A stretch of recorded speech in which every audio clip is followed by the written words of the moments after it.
بسم الله الرحمن الرحيم.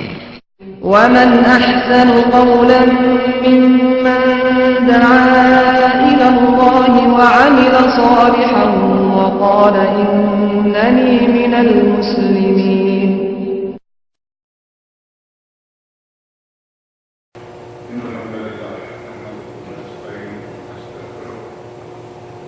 ونعوذ بالله من شرور أنفسنا ومن سيئات أعمالنا من يهده الله فلا مضل له ومن يضلل فلا هادي له وأشهد أن لا إله إلا الله وحده لا شريك له وأشهد أن محمدا عبده ورسوله أما بعد فإن خير الحديث كتاب الله وخير الهدي هدي محمد صلى الله عليه وسلم وشر الأمور محدثاتها وكل محدثة بدعة وكل بدعة ضلالة وكل ضلالة في النار. رب اشرح لي صدري ويسر لي أمري واحلل عقدة من لساني يفقهوا قولي. رب أعوذ بك من همزات الشياطين وأعوذ بك رب أن يحضرون. أعوذ بالله السميع العليم من الشيطان الرجيم. وما أرسلناك إلا رحمة للعالمين. قل إنما يوحى إلي أنما إلهكم إله واحد فهل أنتم مسلمون؟ فإن تولوا فقل آذنتكم على سواء وإن أدري أقريب أم بعيد ما توعدون إنه يعلم الجهر من القول ويعلم ما تكتمون. وإن أدري لعله فتنة لكم ومتاع إلى حين. قال رب احكم بالحق وربنا الرحمن المستعان على ما تصفون. یہ سورۃ الانبیاء کی آخری چند آیات ہیں اور اس سے قبل ہم پہلی آیات کا ترجمہ تفسیر وغیرہ کر چکے ہیں اور یہاں آ کر درس کو میں نے پچھلا درس روک دیا تھا کہ یہ آیت تھوڑی تفصیل کر رہا ہے وما ارسلناک الا رحمۃ للعالمین. تو اس کے لیے آج انشاءاللہ تھوڑی سی اس کی تفصیل آپ کے سامنے رکھیں گے. اللہ رب العزت نے ہمیں اس نبی کا امتی بنایا ہے جس نبی کے مقابلے کا کوئی نبی نہیں ہوتا. آدم علیہ السلام سے لے کر حضرت عیسیٰ علیہ السلام تک بڑے انبیاء، بڑے بڑے رسول، بڑی عظمتوں والے پیغمبر گزرے ہیں، لیکن ان میں سے کوئی نبی بھی ہمارے نبی کے مقابلے کا نہیں. ہمارا سب نبیوں پر ایمان ہے کہ وہ سب نبی تھے بحیثیت نبی. ہم لا نفرق بین، بحیثیت نبی ہم فرق نہیں کرتے، لیکن اللہ رب العزت نے خود انبیاء کے بعض کو بعض پر فضیلت دی ہے، جیسا کہ قرآن کریم میں موجود ہے. تلک الرسل فضلنا بعضهم علی بعض. یہ رسول ہیں، ہم نے بعض کو بعض پر فضیلت دی ہے.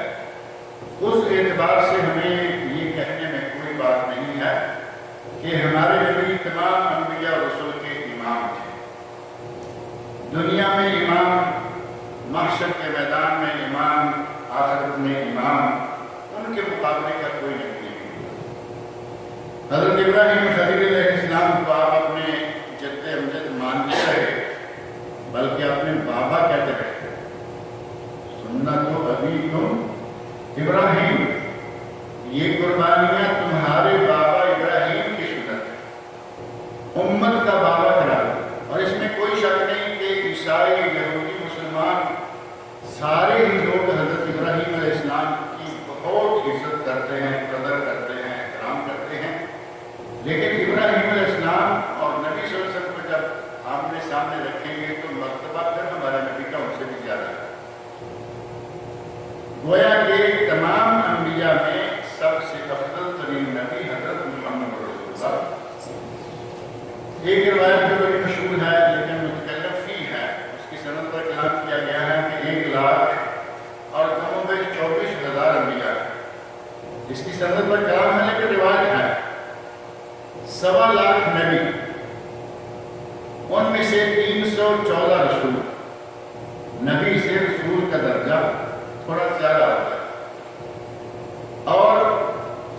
314 رسولوں میں سے 5 رسول وہ ہیں جن کو اللہ رب العزت نے قرآن کریم میں اولو العزم من الرسل صاحب عظیمت رسول قرار دیا۔ 1.25 لاکھ میں سے افضل ترین ہمارے نبی، 314 میں سے افضل ترین ہمارے نبی، اور 5 اولو العزم من الرسل میں سے بھی سب سے افضل و اعلیٰ ہمارے نبی حضرت محمد رسول اللہ صلی اللہ علیہ وسلم۔ اللہ رب العزت نے یہاں سورۃ الانبیاء کی اس آیت نمبر 107 میں ارشاد فرمایا وَمَا أَرْسَلْنَاكَ إِلَّا رَحْمَةً لِلْعَالَمِينَ، اے میرے نبی ہم نے آپ کو تمام جہانوں کے لیے رحمت بنا کر بھیجا ہے۔ تمام جہان سے مراد کیا ہے؟ جہان سے مراد یہ دنیا نہیں ہے، ہم کہیں گے یہ دنیا ساری دنیا کے سارے انسانوں کے نہیں، عالم سے مراد ہے ایک نسل، ایک نو، مخلوقات بے شمار ہیں، ان مخلوقات میں سے جو جاندار مخلوقات ہیں ہر مخلوق ایک عالم ہے۔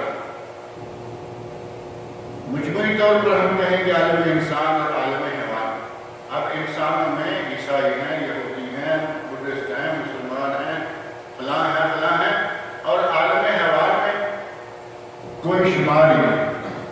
اسی طرح پرندوں میں کوئی شمار نہیں، اور کیڑے مکوڑے میں کوئی شمار نہیں، فضا میں کتنی مخلوقات ہیں کوئی شمار نہیں، سمندر کی تہ میں کتنی مخلوقات ہیں کوئی نہیں جانتا۔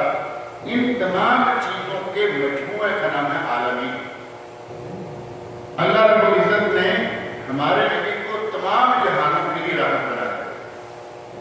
اب یہاں پہلی بات یہ آتی ہے کہ مسلمانوں کے لیے تو ٹھیک ہے آپ رحمت ہیں، اور یہ بھی مان لیتے ہیں کہ بے زبان جو جانور ہیں، پرندے ہیں، درندے ہیں، کیڑے مکوڑے ہیں، مچھلیاں ہیں، ان کے لیے بھی رحمت ہے۔ کافر کے لیے آپ کیسے رحمت ہو سکتے؟ نبی صلی اللہ علیہ وسلم کا کافروں کے لیے بھی رحمت ہونا، اس سلسلہ میں علماء تفسیر نے اور اس آیت کی شرح بیان کرتے ہوئے اہل علم نے لکھا ہے کہ نبی صلی اللہ علیہ وسلم کی امت پر مجموعی طور پر عذاب نہیں آئے گا، یہ نبی صلی اللہ علیہ وسلم کی رحمت اللہ علیہ ہے۔ کافروں کے لیے بھی پہلے حضرت نوح علیہ السلام نے بد دعا کی، سارے کے سارے لوگ غرق ہو گئے، مارے، معاملہ ختم ہو گیا۔ اسی طرح بعض دیگر انبیاء ان کے زمانے میں عذاب آیا، حضرت صالح علیہ السلام کی قوم نام و نشان مٹ گیا، مدائن صالح آج کل آپ کے سامنے موجود ہے، اور دیگر انبیاء ہیں، شعیب علیہ السلام کی قوم ہے۔ اللہ رب العزت نے فرمایا کہ انہیں ہم نے اس طرح ختم کیا کأن لم یغنوا، جیسے کبھی وہ دنیا میں آئے گی۔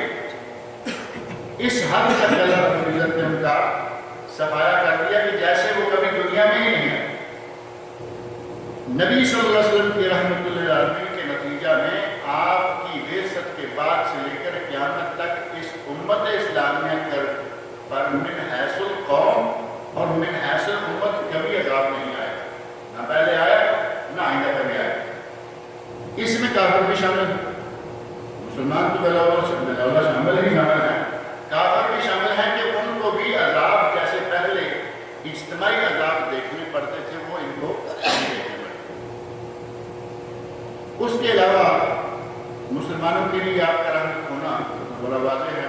آپ وہ دین لائے جو ہماری فطرت کے مطابق، ہماری طبیعت کے مطابق، ہماری طاقت کے مطابق، لا یکلف اللہ نفسا الا وسعها، دین میں کوئی ایسا حکم نہیں ہے کہ جو ہماری طاقت سے باہر ہے، ہر کام ہماری طاقت کے مطابق ہے، اور کوئی بھی کام جہاں طاقت سے تھوڑا بڑھتا نظر آیا اللہ رب العزت نے فوراً تخفیف فرما دی۔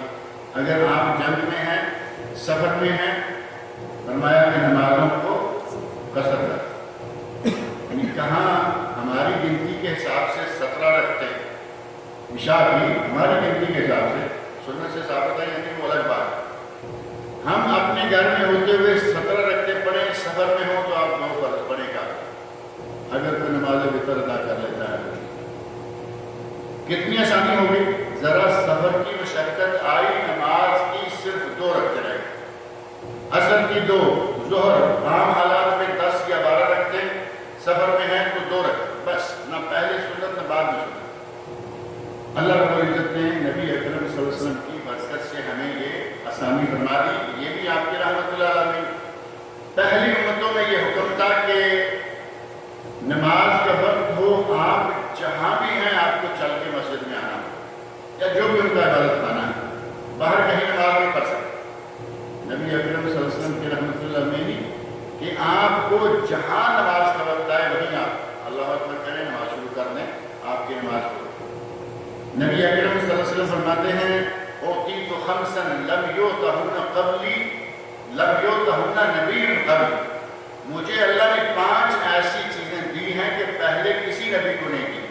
اس میں ہی یہ بھی ہے جو علت لی الارض مسجدا و طہورا، اللہ نے میرے لیے زمین کو مسجد بھی بنا دیا اور وضو بھی بنا دیا. آپ کو پانی نہ ملے، ہاتھ زمین پہ ماریں، منہ پہ ماریں، ہاتھوں پہ ہاتھ مار لیں، ایک ہی ضرب کے ساتھ صحیح درست سے آپ کا تیمم ہو گیا. غسل واجب ہے، صرف تیمم کر لیں گے، غسل بھی آ گیا، وضو بھی آ گیا. رحمت اللہ عالمین نے بھی پہلے زمانوں میں یہ تھا کہ اگر آپ کے جسم پر کہیں پیشاب کا چھینٹا پڑ گیا یا آپ کے کپڑے پر پیشاب کا چھینٹا پڑ گیا تو کپڑے کو کاٹنا پڑتا تھا، جسم کے اس حصے کو کاٹنا پڑتا تھا. اور ہماری امت اسلامیہ حضرت محمد رسول اللہ صلی اللہ علیہ وسلم کی امت کے لیے آسانی ہوگی کہ اگر کہیں جسم پہ کوئی غلاظت لگ جائے 2 دن وہ پاک ہے، کپڑے کو غلاظت لگ جائے 2 دن وہ پاک ہے. رحمت ہی رحمت مسلمانوں کے لیے تو بے شمار. اب اگر اسی موضوع کو آپ حیوانوں کی طرف دیکھیں تو حیوانوں کے لیے بھی اللہ رب العزت نے نبی صلی اللہ علیہ وسلم کو رحمت بنا کر بھیجا. نبی صلی اللہ علیہ وسلم حیوانوں کے لیے بھی رحمت ہیں. اس کی 1-2 نہیں بہت ساری مثالیں موجود ہیں. آپ ایک سفر میں تھے، سفر سے واپس آتے ہوئے ایک چڑیا نے آپ کے سر پہ منڈلانا شروع کر دیا، ادھر اٹھتی جا رہی ہے، ادھر اٹھتی ہے. ابو داؤد واقعہ موجود ہے. صحابہ کرام اپنے انداز سے آ رہے ہیں، کوئی کسی کی توجہ نہیں کر رہا. نبی اکرم صلی اللہ علیہ وسلم کو توجہ ہو گئی. رحمت اللہ علیہ کا تقاضا تھا کہ آپ ہر چھوٹی بڑی چیز پر توجہ رکھیں. چڑیا کو منڈلاتے دیکھا، فوراً توجہ کی. کہا من فجع هذه بولدها، اس چڑیا کا بچہ اٹھا کر اسے کس نے تکلیف دی؟ اللہ کے نبی صلی اللہ علیہ وسلم اس حد تک رحیم رحمت للعالمین کہ چڑیا کا دکھ دیکھا نہیں گیا. فوراً کہا کہ کسی نے اس کا بچہ اٹھایا. کون؟ ایک نوجوان صحابی آئے، کہنے لگے یا رسول اللہ میرے پاس. فرمایا ردوا ولدها الیہا، اس کا بچہ اس کو لوٹاؤ، اس کی گھونسلے میں جہاں سے اٹھایا ہے وہاں رکھ کے آؤ. آپ سے چڑیا کا دکھ دیکھا نہیں.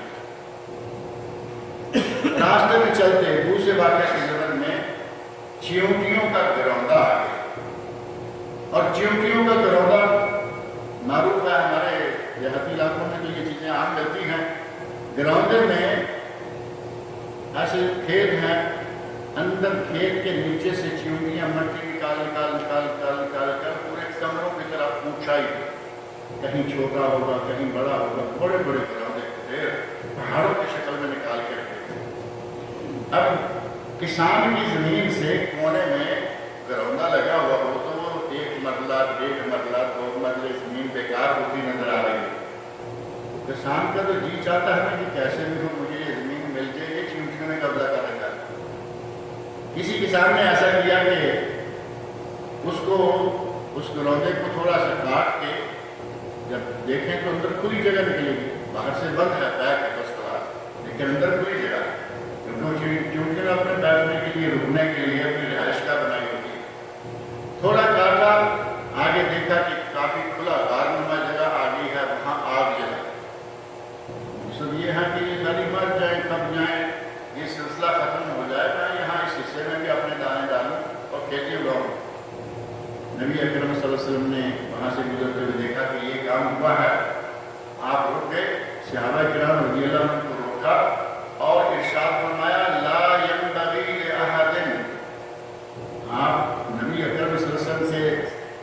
مبارک میں رحمت اور شفقت کتنی ہے اندازہ کریں، چونٹیاں ہیں، چونٹی ہمارے پاؤں کے نیچے ہم کتنی چونٹیاں مسلتے ہیں ہمیں معلوم ہی نہیں ہے۔ نبی صلی اللہ علیہ وسلم سے چیونٹیوں کا دکھ دیکھا نہیں، فرمایا لا ينبغي لأحد أن يعذب بالنار إلا رب النار، کسی انسان کے لیے یہ جائز نہیں ہے کہ وہ آگ کے ساتھ کسی کو عذاب دے، یہ اگر کر سکتا ہے تو صرف آگ کا رب کر سکتا ہے۔ آگ کے ساتھ عذاب دینا صرف اللہ رب العزت کو لائق ہے، کسی اور کے لیے لائق نہیں ہے کہ وہ آگ کے ساتھ عذاب دے۔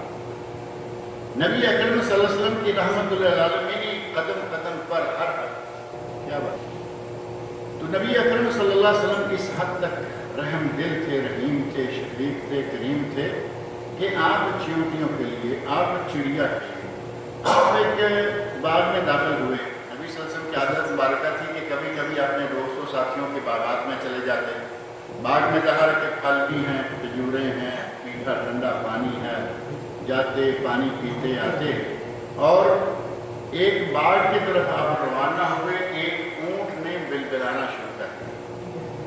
اونٹ ہے زور زور سے جو اس کی اپنی آواز ہوتی ہے، آواز تو سنی ہوگی نا اونٹ کے بلبلانے کی آواز، تھوڑی سی زبان بھی باہر نکال لیتا ہے سائڈ میں، اور تھوڑی زوردار آواز بلبلانا شروع کیا، ایک مرتبہ، دو مرتبہ، تین مرتبہ۔ نبی اکرم صلی اللہ علیہ وسلم اس کے پاس چلے گئے اور جا کے اس اونٹ کے کندھے پر آپ نے تپانا شروع کیا، یعنی اس کے پاس کھڑے ہو کر اس کا جو علیہ پاؤں کا جوڑ ہوتا ہے، کندھا بنتا ہے، کندھے پہ جا کے نبی صلی اللہ علیہ وسلم نے تھپایا، تھوڑا پیار کیا، آہستہ آہستہ وہ اونٹ جو ہے اس کی وہ بلبلاہٹ ختم ہو ٹھنڈی ہوئی۔ نبی اکرم صلی اللہ علیہ وسلم نے پوچھا کہ یہ اونٹ کس کا ہے؟ اب صرف ٹھنڈا کر دیا کافی نہیں، اب اس کا مستقل علاج لے کے نبی صلی اللہ علیہ وسلم پہنچا، فرمایا کہ یہ اونٹ کون ہے، اونٹ کا مالک کون ہے؟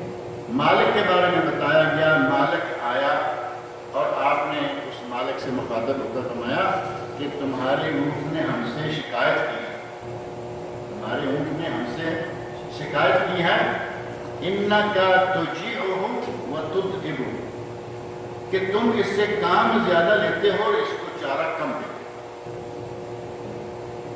روایت میں یہ الفاظ بھی موجود ہیں کہ اس اونٹ کا پیٹ جو ہے وہ اوپر کمر کے قریب لگا ہے، پیٹ بھرا ہوا ہوگا تو نظر بھی آئے، اور جب پیٹ خالی رہتا ہوگا، کام کیا جاتا ہوگا تو پیٹ جو ہے وہ سمٹ جائے گا۔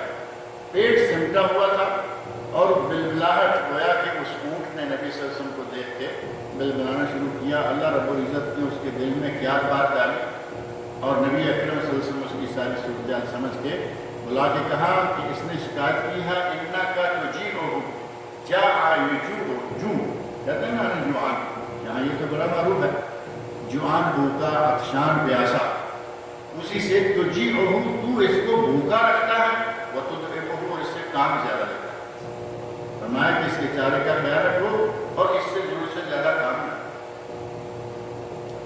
کس حد تک آپ رحمت للعالمین ہیں، جانوروں کے لیے، انسانوں اور مسلمانوں کے لیے تو کوئی کمال ہی نہیں۔ مسجد سے آپ نکلے، دیکھا کہ مسجد کے دروازے پر اونٹ باندھا، گئے دوسری نماز کے لیے آئے تو دیکھا کہ وہ اونٹ وہیں بیٹھا ہوا، اگلی نماز کے لیے آئے تو دیکھا کہ اونٹ وہیں پر۔ آپ نے پوچھا یہ اونٹ کس کا ہے؟ کسی نے بتایا کہ یہ فلاں فلاں کا ہوگا، اسے کہا اسے بلایا گیا تو نبی صلی اللہ علیہ وسلم نے ارشاد فرمایا اتقوا اللہ فی ہذہ البہائم، ان جانوروں کے معاملہ میں اللہ سے ڈرتے رہا کرو، لا تجعلوها کراسی، انہیں اپنی کرسیاں نہ بنا لو۔ اب یہ پلاسٹک کی یا لوہے کی کرسی آپ جہاں چاہے رکھیں، جب تک رکھیں پڑی رہے، کوئی پرواہ نہیں۔ فرمایا یہ اونٹ ہے، اسے اپنی کرسی نہ بنا لو کہ ضرورت ہے یا نہیں ہے، کہیں باندھا اور چھوڑ دیا بھول گئے، بلکہ یہ جانتا ہے ضرورت ہے تو لاؤ، نہیں تو اسے چھوڑو، یہ چرے چھائے اپنے ٹھکانے پہ جائے۔ آپ سے اس اونٹ کا مسلسل وہاں بیٹھے رہنا، باندھے ہوئے پڑے رہنا، یہ برداشت نہیں ہوا۔ اور فرمایا لا تجعلوها کراسیا، ان کو کرسیاں نہ بنا لو، یہ لکڑی کی یا لوہے کی یا پلاسٹک کی کرسی نہیں ہے، یہ گوشت چارہ چاہیے، اس کو پانی چاہیے، اس کی خدمت ہے لو، اور خدمت نہیں ہے اس کو اس کے بارے میں ڈالو تاکہ یہ چل کر سکے، کھا پی سکے۔ اس طرح بہت سارے واقعات کتب حدیث میں ملتے ہیں کہ نبی اکرم صلی اللہ علیہ وسلم نے انسانوں کے لیے، حیوانوں کے لیے، جانوروں کے لیے اور انسانوں کے کمزور طبقے جو ہیں جیسے غلام ہیں یا کنیزیں ہیں، اس وقت غلاموں اور کنیزوں کے لیے بہت مشکل ٹائم تھا۔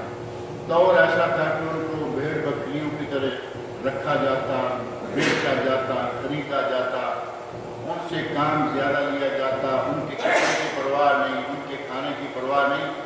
نبی اکرم صلی اللہ علیہ وسلم نے بار بار صحابہ کو اتنی تلقین کی کہ جیسا خود کھاؤ انہیں کھلاؤ، جیسا خود پہنو انہیں پہناؤ، ان کو کام وہ دو جو ان کی طاقت میں ہے، طاقت سے زیادہ کام نہ دو، طاقت سے زیادہ کام ہو، ان کا ساتھ ہاتھ بٹاؤ۔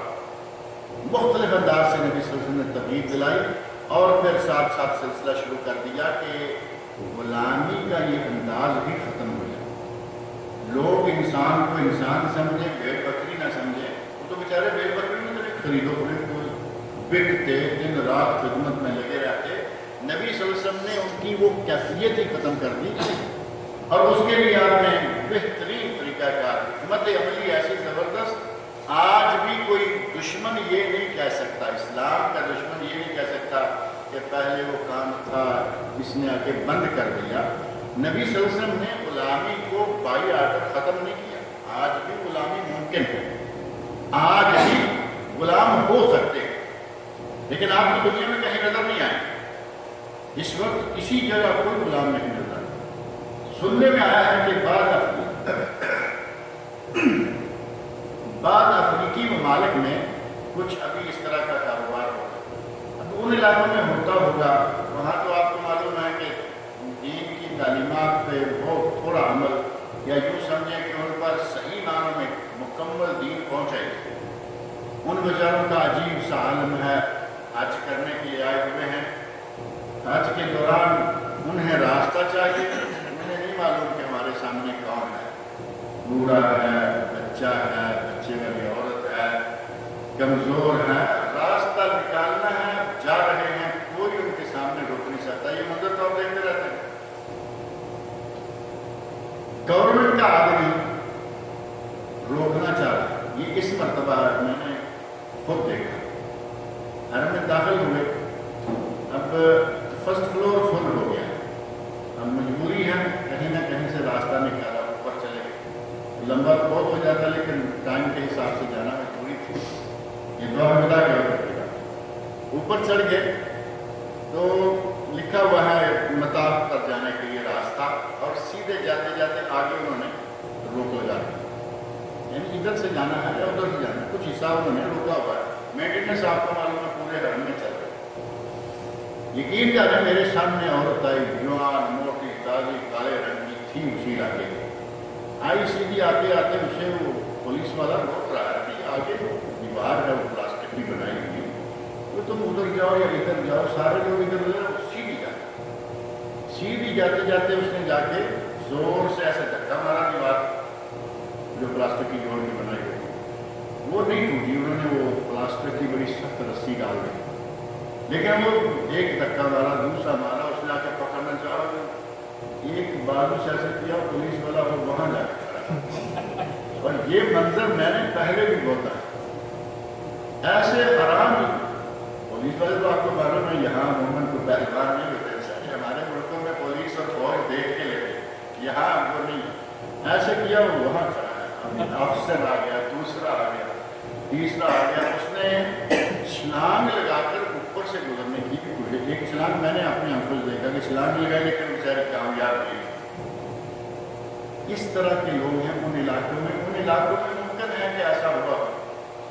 آج سے کم و بیش 35 سال یا 34 سال پہلے اسی طرح کا واقعہ پیش آیا۔ ہم دبئی میں تھے اس وقت، حج کرنے کی اللہ تعالیٰ نے توفیق دی، ہم آئے، راستے میں زارا دبئی شپاہی روڈ ہی ہم آ رہے تھے، کافی سارے لوگ تھے، وہاں سے جو قاضی صاحب ہیں انہوں نے امیر الحجاج مقرر کر دیا کہ تمہیں ان کا خیال رکھنا۔ ایک ہمارے ساتھ ساتھی تھے بلوچستان کے، بلوچستان کے بلوچی تھے، وہ مجھے منیر کہنے کی بجائے وہ امیر ہی کہتے رہے سارا، امیر صاحب۔ میں نے کہا چلو اس کی مرضی ہے جو چاہے کہ امیر صاحب طواف کرنے گئے تو کہتا ہے کہ وہ تھوڑا قد کے چھوٹے تھے، نوجوان تھے بالکل، کہتے ہیں کہ امیر صاحب مجھے بوسہ لینا ہے، حجر اسود کا بوسہ۔ میں نے کہا کوشش کریں گے کہ بوسہ لے لیں اور آپ کو بھی ساتھ لے جائیں، لیکن چونکہ آپ کے بارے میں کہ دھکوں پہ وہاں جائز نہیں ہے، کسی کو دھکا مارے نہیں، ٹائم لگے گا، آہستہ آہستہ کریں گے اگر وقت ملا۔ اس کو میں نے دوسرے تیسرے طواف کے بعد آہستہ آہستہ تیسرے شوط کے بعد اندر لے جانا شروع کر دیا کہ ساتواں شوط ہمارا وہاں جا کے ختم، وہاں قریب چلے گئے۔ میں نے اس کا ہاتھ پکڑا ہوا تھا تو میں نے چھوڑا نہیں، رش میں بہت رش، تو بالکل جب حجر اسود کے قریب گئے اب مجھے بوسہ دینے کا چانس بنتا نظر آیا تو میں نے کہا کہ میں تمہارا ہاتھ چھوڑ رہا ہوں تاکہ میں ہاتھ حجر اسود کے کنارے کو ڈالوں اور تھوڑا قریب ہونا آسان ہو جاتا ہے۔ میں نے ہاتھ چھوڑا، بوسہ دیا، میں اپنا ساتھی تلاش کر رہا ہوں، تھوڑا وہ نہیں ملا، ادھر ادھر دیکھا نہیں، طواف مکمل ہو گیا تھا۔ واپس جب پہنچے اپنے خیمہ میں تو وہ ہنس کے حیران ہو رہا، امیر صاحب میرے ساتھ کیا ہوا؟ میں نے کہا بتاؤ کیا ہوا؟ کہتا ہے تم نے میرا ہاتھ چھوڑا، ایک کالے رنگ کی عورت آئی، اس نے کہا اللہ اکبر، اور میں 6-7 آدمیوں کے اوپر سے پار جاؤں۔ اب کس قسم کے لوگ حج کے لیے آئے ہوئے ہوتے ہیں تو ان بیچاروں کو اپنے مقصد کے سوا کوئی غرض نہیں۔ ہمارا کام ہونا چاہیے، کسی اور کا ہو نہ ہو، کسی کا حج مکمل ہوتا ہے تو نہیں ہوتا تو نہ ہو۔ وہ بیچارے کہتے ہیں کہ آپ نے صرف ہاتھ چھوڑا، اتنے میں مجھے اللہ اکبر کی آواز آئی اور میں نے دیکھا کہ میرا کافی سارا سفر جو ہے وہ بھائی نہیں ہو گیا، آگے چوتھے 5ویں آدمی کی بات نہیں۔ اس علاقے میں اگر آج بھی غلامی کا سلسلہ جاری ہو تو مانا جا سکتا ہے، اور میں نے سنا ہے کہ بعض عرب لوگ کبھی کسی پہ کوئی غلام آزاد کرنے کی نوبت آ جائے تو وہاں جا کے کچھ کرتے ہیں، یا پھر ظاہر کہ نہیں ہے تو اس کے بعد یا غلام آزاد کرو یا 60 مسکینوں کو کھانا کھلاؤ، 60 روزے رکھو، جیسا کہ مختلف چیزیں ہیں۔ نبی صلی اللہ علیہ وسلم نے وہ انداز اختیار فرمایا کہ غلامی کا سلسلہ ہی ان عام علاقوں سے ختم ہو۔ آج آپ کے سامنے غلامی نہیں نظر، جہاں جو آدمی قسم کھائے اور قسم توڑ دے وہ غلام آزاد کرے، 10 مسکینوں کو کپڑا دے، 10 مسکینوں کو کھانا کھلائے یا 3 روزے رکھے، سب سے پہلے غلام آزاد کرے۔ اس وقت غلاموں کا سلسلہ چونکہ عام تھا، غلاموں والا کہتا ہے چھوڑ دو، 10 مسکینوں کو کھانا دینا مشکل ہے، اس کو یہ چھوڑ دو۔ آج کی پوزیشن نہیں تھی، جو غریب ہوتا جس کے پاس غلام نہیں ہے، کھانا بھی نہیں ہے، روزے رکھتا، معاملہ ختم ہو۔ اس کے لیے اور اگر نبی اکرم صلی اللہ علیہ وسلم کے ارشادات دیکھیں، آپ فرماتے ہیں کہ جس آدمی نے بنی اسماعیل کی جوڑی کو آزاد کیا، یعنی کسی نے غلام اور کنیز کو آزاد کیا، اللہ نے اسے جہنم سے آزاد کیا۔ ایک حدیث میں آپ فرماتے ہیں کہ جس نے کسی ایک غلام یا کنیز کو آزاد کیا، اس کے ہر عضو کے بدلے اللہ اس کا ہر عضو جہنم سے آزاد کر دیتا ہے۔ یعنی پورا انسان آپ نے آزاد کروایا، اللہ نے آپ کو جہنم سے آزاد کر دیا۔ صحابہ کرام در غلام خرید کر بھی آزاد کرتے رہے، معاملہ آہستہ آہستہ ختم ہوتا رہا۔ اور وہ واقعہ ایک بڑا مشہور ہے، تو اگر کوئی نہارے رمضان کے دن کے وقت بیوی سے جمع کر بیٹھے، نوجوان ہے، شاوت غلب آ گئی، جمع کر لیا، اس کی سزا جو ہے وہ بھی یہی ہے کہ یا غلام آزاد کرے، یا 60 روزے رکھے، یا 60 مسکینوں کو کھانا کھلائے۔ اب ایک واقعہ پیش آ گیا، نبی صلی اللہ علیہ وسلم کے عہد مبارک میں واقعہ پیش آ گیا، صحابیہ کہتے ہیں ہلاک تو یا رسول اللہ، اے اللہ کے رسول میں ہلاک ہو گیا۔ آپ نے پوچھا کیا ہوا؟ کہتا ہے وقعت امرأتی فی نہار رمضان، میں رمضان کے مہینے میں دن کے وقت اپنی بیوی سے جمع کر رہا۔ آپ نے فرمایا غلام آزاد کر،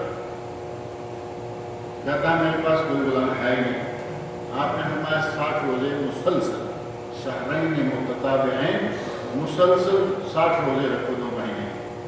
تو کہتا ہے کہ یا رسول اللہ 60 روزے تو میں رکھ نہیں پاؤں گا، رمضان کے 30 روزے ہوتے ہیں، یہ غلطی ہو گئی، 60 روزے میں کیسے رکھ پاؤں گا، میں نہیں رکھ سکتا۔ پھر فرمایا کہ 60 مسکینوں کو کھانا کھلاؤ۔ کہتا ہے کہ یا رسول اللہ میں بال بچے کی روزی روٹی بڑی مشکل سے پوری ہوتی ہے، 60 مسکینوں کو کہاں سے کھلاؤ؟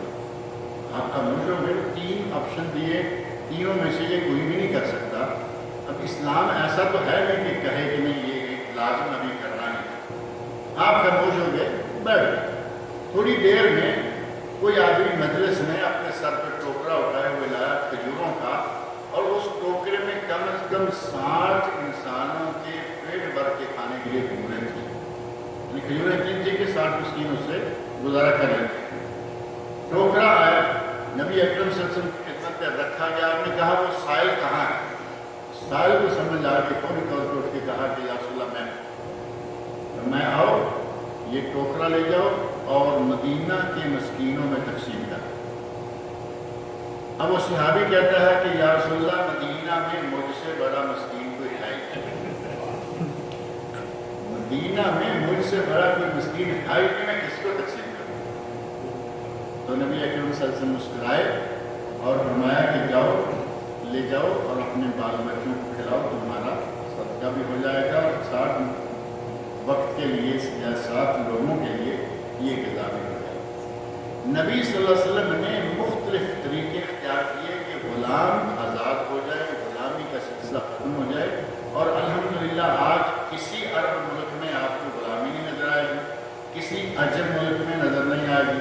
جہاں نظر آئے گی وہاں کے حالات کچھ ایسے ہیں کہ اگر آدمی ہے تو مانا جا سکتا ہے۔ یقین جانے کہ اتنے واقعات عجیب ان ملک کے لوگوں کے نظر آتے ہیں کہ بعض دفعہ اچھا نہیں لگتا کہ آدمی بیان کرے۔ ان لوگوں کا شوق دیکھ کے دل خوش ہوتا ہے کہ معلومات پوری نہیں، لیکن ابراہیم علیہ السلام کی آواز پہ لبیک کہتے ہوئے چلے آ رہے ہیں۔ پیسہ بھی لا رکھو، پیدل تو آتے نہیں، پیسہ خرچ کرتے ہیں، دولت لگاتے ہیں، افریقی ممالک دور پار سے آتے ہیں، انہیں یہ معلوم ہے کہ بیت اللہ ہے اور حج ہے، کرنا ہے، باقی لمبی چوڑی تفصیلات ان کو معلوم نہیں ہے۔ جہاں چاہا نہانا شروع کر دیا، جہاں چاہا پیشاب کرنے کے لیے بیٹھ گئے، کوئی پرواہ نہیں کسی آنے والے کی جانے والے کی۔ ان میں تعلیمات اسلامیہ کی کمی کے نتیجہ میں یہ چیزیں آج بھی موجود ہیں۔ نبی صلی اللہ علیہ وسلم نے مختلف طریقوں سے یہ سلسلہ غلامی کا ہی ختم کر دیا۔ یہ آپ کی رحمت للعالمین کا بہت بڑا شکر۔ آپ کو یہ پسند نہیں تھا کہ لوگ اس طرح ان کے ساتھ یہ رویہ اختیار کریں کہ جیسے ڈھول ڈنگروں کو باندھا جاتا ہے ایسے باندھا جاتا، جیسے ڈھول ڈنگروں سے کام لیا جاتا ہے ایسے کام لیا جاتا، کھانا دیا دیا نہ دیا نہ دیا، کپڑا دیا نہ دیا۔ نبی صلی اللہ علیہ وسلم کی حکمت عملی سے یہ کھاتا ہی بالکل ختم ہو گیا۔ یہ انسانوں کا کمزور طبقہ اور اس سے بڑھ کر اچھا، اور اس زمانے کا کمزور طبقہ تھا عورت۔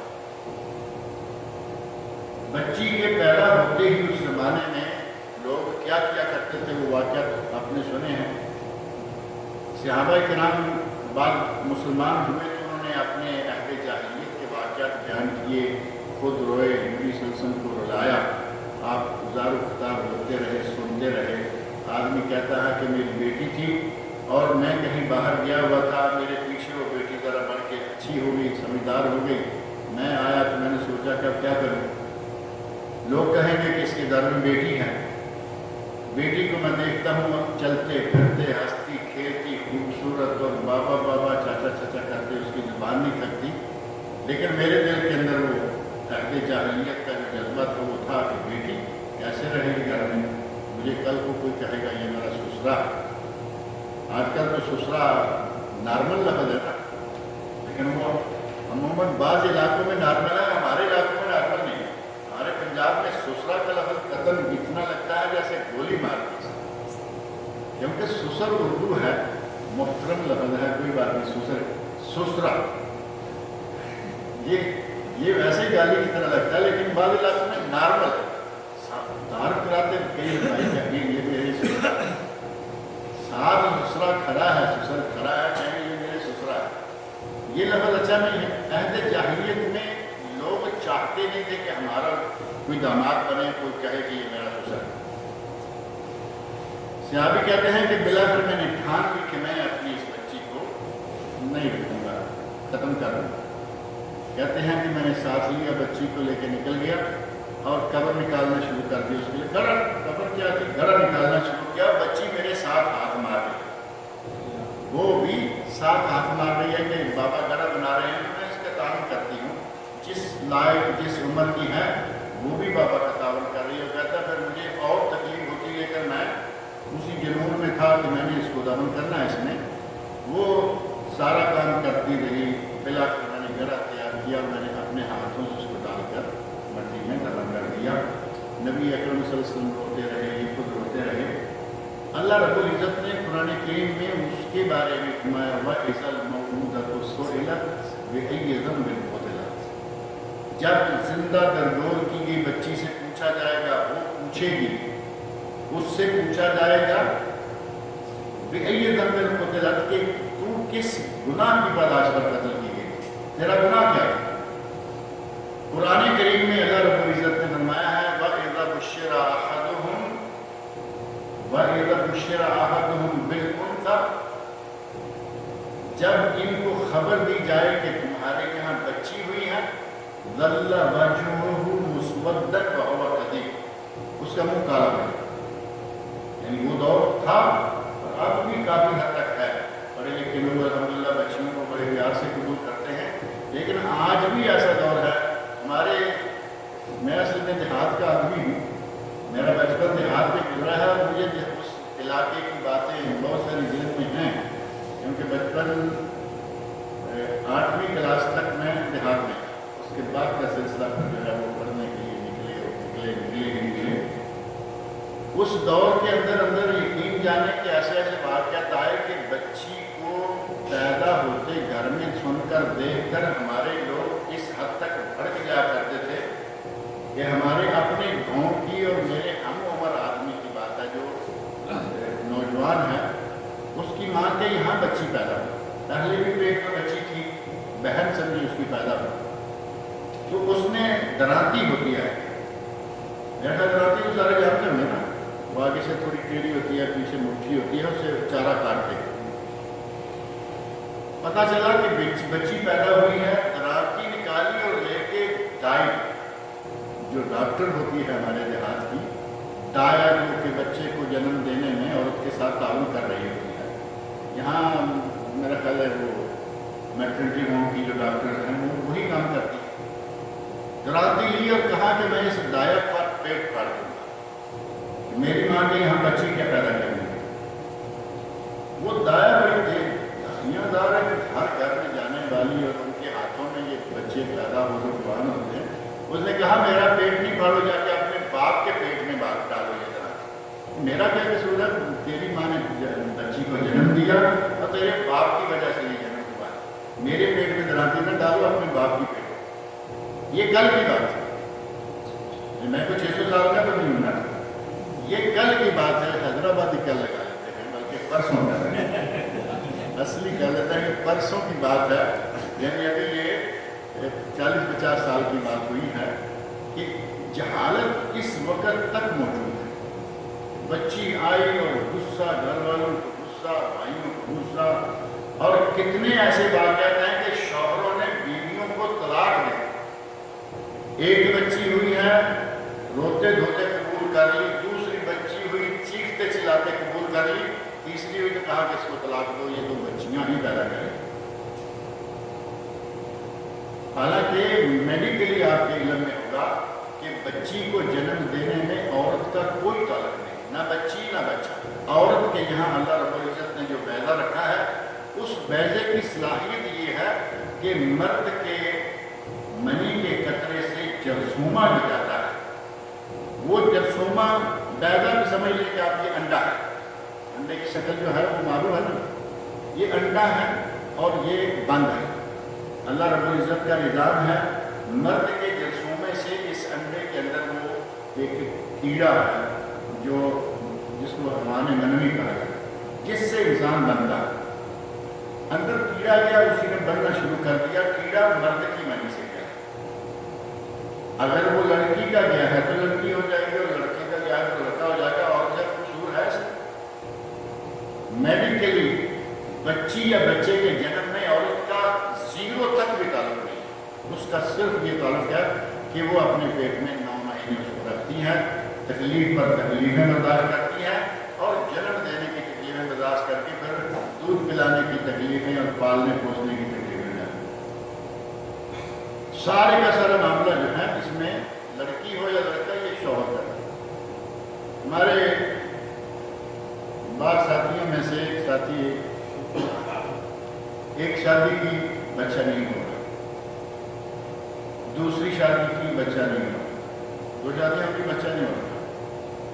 اب عموماً کئی لوگ اپنی انا کا مسئلہ بنا کے بیٹھ جاتے ہیں کہ بیوی کو ٹیسٹ کرو، میں ٹیسٹ نہیں کروں۔ بیوی کو ٹیسٹ کرایا، پتہ چلا کہ پہلی بھی ٹھیک ہے، دوسری کو کرایا وہ بھی ٹھیک ہے، تیسری شادی کی اور بچہ اگر تمہارے یہاں سے اللہ رب العزت کو منظور نہیں ہے تو شادیاں بڑھانے سے کیا ہو؟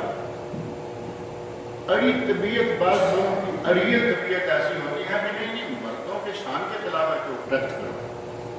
یہ تو مرد اور عورت کے ملاپ سے ہوگا، دونوں میں صلاحیت ہوگی تو بچہ ہوگا، اور دونوں میں صلاحیت موجود ہو اور بچہ نہ ہو یہ اللہ کی قدرت ہے۔ قرآن کریم میں اللہ نے فرمایا ہم جسے چاہیں بیٹیاں دیتے ہیں، جسے چاہیں بیٹے دیتے ہیں، جن کو چاہیں ان کے گھر میں ملی جلی بارش، رحمتیں، بیٹیاں بھی ہیں بیٹے بھی ہیں، اور جسے چاہیں اسے بھانج رکھتے ہیں۔ دونوں میاں بیوی بھی صحیح ہیں لیکن بچہ نہیں ہے۔ اللہ رب العزت کیا اپنی مرضی۔ بہرحال جہالت کا زمانہ، اس زمانے میں عورت کی کوئی قدر و قیمت نہیں تھی، بچیوں کو دفن کیا جاتا تھا، اور اس زمانے میں جب نبی صلی اللہ علیہ وسلم کو مبعوث فرمایا گیا، عیسائیوں میں عورت کی کوئی قدر و قیمت نہیں تھی، یہودیوں میں کوئی قدر و قیمت نہیں تھی، اور نعمانی، ہسپانی اور یہ وہ بڑی ڈیٹیل کے ساتھ ساری تفصیلات ملتی ہیں۔ ایک کتاب سیرت امام الانبیاء میں ایک چیپٹر ہے نبی صلی اللہ علیہ وسلم کی ولادت سے پہلے اور آپ کی ولادت کے وقت کیا حالات تھے۔ اس زمن میں تفصیل میں نے ذکر کی ہے کہ کس کس تہذیب میں عورت کو کس طرح سمجھا جاتا تھا اور کس ساتھ کیا سلوک کیا جاتا تھا۔ عربوں میں یہ حال تھا کہ بچی پیدا ہو تو اس کو دفن کرو، اور ہندوستان میں وہ آپ جانتے ہیں ستی کی رسم آج تک بھی کہیں نہ کہیں کسی نہ کسی رنگ میں چل رہی ہے کہ شوہر مر جائے تو عورت کو زندہ رہنے کا حق نہیں، وہ اس کی چتا میں جل جائے یا ذلیل و خوار ہوتی رہے، کچھ بھی ہوتا رہے۔ اسلام نے آ کر، نبی صلی اللہ علیہ وسلم نے آ کر یہ ساری مصیبتیں دور کر دی۔ شوہر مر جائے دوسرا شوہر کرو، عورت کو زندہ رہنے کا حق ہے، اور عورت کا ہندوستان میں، ہندی تہذیب میں، ہندوستان کے قانون میں عورت کی ملکیت کا کوئی حق نہیں ہے۔ یہ 1991 میں آ کے سپریم کورٹ آف انڈیا نے عورت کو حق دیا ہے کہ یہ اپنی ملکیت رکھ سکتی ہے، قانونی طور پر اس سے پہلے حق ہی نہیں۔ اسلام نے آ کے کہا کہ بیوی کروڑوں کی مالک ہو سکتی ہے اور شوہر فقیر بھی ہو سکتا ہے۔ ایسے واقعات ہیں یا نہیں؟ حضرت زینب رضی اللہ عنہا، حضرت عبداللہ بن مسعود رضی اللہ عنہ کی بیوی، وہ کہتی ہیں کہ میں زکوٰۃ دینے لگی تو عبداللہ بن مسعود نے کہا کہ تم زکوٰۃ اپنی مجھے دے دو۔ آپ اندازہ کریں بیوی کے حقوق کو نبی صلی اللہ علیہ وسلم نے کس طرح محفوظ کیا ہوا تھا۔ کہتے ہیں کہ تم کہیں جا کے زکوٰۃ دو گی تو مجھے دے دو، میرے بچے ہیں۔ کہنے لگی کہ تجھے پتہ نہیں زکوٰۃ لگتی ہے یا نہیں، میں تیری بیوی ہوں، یہ تیرے بچے ہیں۔ تو کہا کہ نبی صلی اللہ علیہ وسلم سے پوچھ لو، اگر بیوی کی زکوٰۃ شوہر پر لگتی ہے تو مجھے دے دو۔ نبی اکرم صلی اللہ علیہ وسلم سے پوچھا تو آپ نے فرمایا لگتی ہے، کیونکہ بیوی کا نان نفقہ شوہر کے ذمہ ہوتا ہے، شوہر کا اور شوہر کے بچوں کا نان نفقہ بیوی کے ذمہ نہیں ہوتا۔ فرمایا کہ بیوی کی زکوٰۃ شوہر پر لگتی ہے، حضرت زینب رضی اللہ عنہ لا کے حضرت عبداللہ بن مسعود کو دے۔ اس طرح کے واقعات پیش آئے اور موجود رہے کیونکہ عورت کو ملکیت کا حق اسلام نے دے دیا، جو آ کے 91 میں ہمارے ہندوستان میں عورت کو مل رہا ہے۔ نبی اکرم صلی اللہ علیہ وسلم کی ذات گرامی کی رحمت للعالمین بڑا طویل مسئلہ ہے۔ شیخ نے لا کے آپ کے لیے کھانا بھی ڈال دیا ہے، کھول بھی دیا ہے کہ جلدی ٹھنڈا ہو جائے. انشاءاللہ تعالیٰ اگلے درس میں بات کریں گے. اللہ تعالیٰ مجھے اور آپ سب لوگوں کو قرآن کریم پڑھنے سننے سمجھنے اور اس کے احکام پر عمل کرنے کی توفیق عطا فرمائے. ارادہ تو تھا کہ دونوں کو تھوڑا تھوڑا پڑھ لیں گے لیکن ایک آیت میں ہی معاملہ ہو گیا. اللہ تعالیٰ مجھے اور آپ سب لوگوں نے عمل کی توفیق عطا فرمائے. کوئی درس سے متعلقہ بات